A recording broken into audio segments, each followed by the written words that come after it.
कवितेचं नाव आहे युद्धखोर काव्यपुरुष नामदेव ढसाळ. ही कविता थोडंसं सांगतो की ही कविता अगदी नामदेवदादा जेव्हा बॉम्बे हॉस्पिटलमध्ये ॲडमिट होते आणि त्यांना आम्ही भेटायला गेलो आणि भेटल्यानंतर नवीन काय लिहिलंस वगैरे असं त्यांनी मला विचारलं, तर मी त्यांना सांगितलं मी तुमच्यावरच एक कविता लिहिली आहे. हॉस्पिटल सगळ्या नर्स वगैरे डॉक्टर्सची गर्दी, ते म्हणाले असं तर मला ऐकायची आहे. म्हटलं पण या गर्दीमध्ये ऐकता येणार नाही. तर त्यांनी सगळ्या नर्स सगळे डॉक्टर सगळे तिथे लोक जे होते सगळ्यांना बाहेर काढलं आणि ती कविता मी त्यांना म्हणून दाखवली. त्यांना फार आवडली, अर्थात त्यांच्या डोळ्यामध्ये त्या ठिकाणी पाणी आलेलं होतं ते ऐकल्यानंतर कविता. तर तीच कविता या ठिकाणी मी म्हणतो आहे. युद्धखोर काव्यपुरुष नामदेव ढसाळ. जेव्हा तोंड दाबून बुक्क्याचा मार दिला जात होता, जेव्हा तोंड दाबून बुक्क्याचा मार दिला जात होता नि अहिंसा आणि शांततेच्या सिद्धांतांवर जोरजोरात चर्चा झडत होत्या, तेव्हाची गोष्ट आहे. जेव्हा तोंड दाबून बुक्क्याचा मार दिला जात होता नि अहिंसा आणि शांततेच्या सिद्धांतांवर जोरजोरात चर्चा झडत होत्या, तेव्हाची गोष्ट आहे. जेव्हा कलेचे हेर टेहळणी करीत होते भाषेच्या मचानावरून आणि भाषा राजसत्तेच्या बंदीखान्यात विधवेचं आयुष्य कंठित होती एकाकी, तेव्हाची गोष्ट आहे. हे कव्या तेव्हा तू लेखणीच्या अग्रावर वणवा घेऊन धावत आलास. हे कव्या तेव्हा तू लेखणीच्या अग्रावर वणवा घेऊन धावत आलास नि कवितेच्या जळत्या ओळी फेकून अभिजात राजप्रसादांना आगी लावत सुटलास.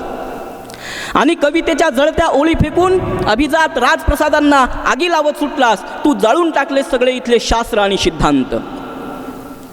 तू जाळून टाकलेस इथले सगळे शास्त्र आणि सिद्धांत.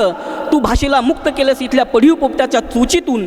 तिच्या कपाळावर पुन्हा एकदा कुंकू लावलंस नि घेऊन आला सर्व हारांच्या निर्भीड मुक्या प्रदेशात, जिथे उगवणारा प्रत्येक दिवस भूक आणि अपमान गिळून मावळत होता. जिथे उगवणारा प्रत्येक दिवस भूक आणि अपमान गिळून मावळत होता. जिथे नागवी जमीन शब्द मागत होती आकाशाला आणि आकाश अश्लीलतेच्या मुद्द्यांवर गरजत होतं, तेव्हाची गोष्ट आहे. हे कव्या तेव्हा तू कमरेवर हात ठेवून, हे कव्या तेव्हा तू शरीफ लोकांच्या वस्तीत जाऊन त्यांच्या घरांवर दगड फेकलेस. हे कव्या तेव्हा तू शरीफ लोकांच्या वस्तीत जाऊन त्यांच्या घरांवर दगड फेकलेस. एकेकाच्या बखुटीला धरून सगळ्यांना घराबाहेर काढलेस आणि दाखवलंस त्यांना गोलपीठातलं सौंदर्यशास्त्र. दाखवल्यास अपमानाने झुकलेल्या माना, तिथली लोळागोळा होऊन पडलेली सनातन भूक दाखवलीस अपमानाने झुकलेल्या माना आणि संस्कृतीची खाल उधेडून आत वळवळणाऱ्या आळ्या दाखवल्यास. आणि संस्कृतीची खाल उधेडून आत वळवळणाऱ्या आळ्या दाखवल्यास.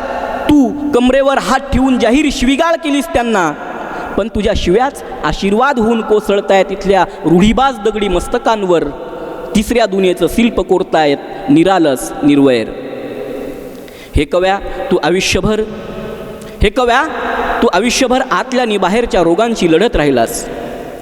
हे कव्या तू आयुष्यभर आतल्या आणि बाहेरच्या रोगांशी लढत राहिलास. मृत्यूला कायम तळहातावर खेळवत राहिलास. हे कव्या तू आयुष्यभर आतल्या आणि बाहेरच्या रोगांशी लढत राहिलास. मृत्यूला कायम तळहातावर खेळवत राहिलास. तू आयुष्यभर युद्ध जगलेला युद्धपुरुष आहेस. तू आयुष्यभर युद्ध जगलेला युद्धपुरुष आहेस. तू आयुष्यभर कविता जगलेला काव्यपुरुष आहेस. तू या शतकाचा एकमेव भाष्यकार. तुला नुसता दलित तरी कसा म्हणू, तू अखिल माणसांचा पक्षकार आहेस. तुला नुसता दलित तरी कसा म्हणू, तू अखिल माणसांचा पक्षकार आहेस. आणि कव्या या शतकाच्या काठाकाठानं उलटी चाल चालत गेलो. या शतकाच्या काठाकाठानं उलटी चाल चालत गेलो. शेवटी तुझंच घर लागलंय तुक्यानंतर. या शतकाच्या काठाकाठानं उलटी चाल चालत गेलो. शेवटी तुझंच घर लागलंय तुक्यानंतर. आता तुझ्याच दारात घुटमळतो आहे. आता तुझ्याच दारात घुटमळतो आहे. मोठ्या आशेनं पाहतोय तुझ्या लिहित्या हातांकडे. आता तुझ्याच खांद्यावर बसून एक हात उंच फडकवायचा आहे ध्वजासारखा. सार्वभौम उन्नत जगाचा जय जयकार करायचा आहे. अय मसीहा तू या भाषेचा पोशिंदा आहेस. अय मसीहा तू या भाषेचा पोशिंदा आहेस. धन्यवाद. जय भीम.